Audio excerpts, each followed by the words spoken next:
Spike Lee recently reflected on his history at the Academy Awards and admitted that he could no longer recall the name of the movie that won Best Picture over his film, BlacKkKlansman.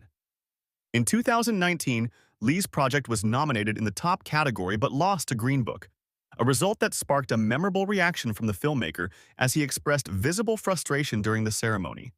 At the time, he made headlines for leaving his seat briefly and later comparing the result to a controversial sports upset.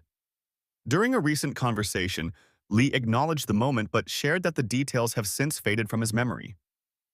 He remarked that he could not remember which film took the prize, a surprising admission given how much attention the incident generated at the time. The comment highlighted how his perspective on awards and recognition has shifted in the years since, with the director choosing to focus more on his body of work rather than on competitive results. Lee's reaction in 2019 became one of the most talked about moments of that year's Academy Awards. The filmmaker had been widely praised for BlacKkKlansman, which told the story of an African-American detective infiltrating the Ku Klux Klan in the 1970s. Many critics expected the film to be a strong contender for Best Picture, and the upset loss drew commentary about the Academy's voting choices. Green Book's victory faced its own controversies, with critics and audiences debating its portrayal of race relations and whether it deserved the honor.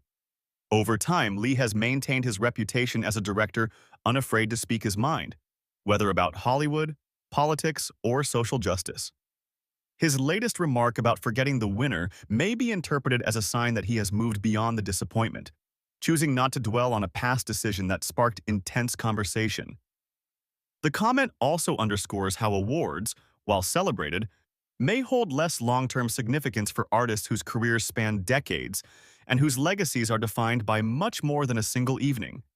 The filmmaker continues to work actively in cinema and remains one of the most recognized voices in American film. By downplaying his memory of that Oscar night, Lee shifts the focus away from industry controversies and back toward his creative vision. The moment serves as a reminder of how fleeting awards debates can be, even when they once seemed to dominate cultural discussion.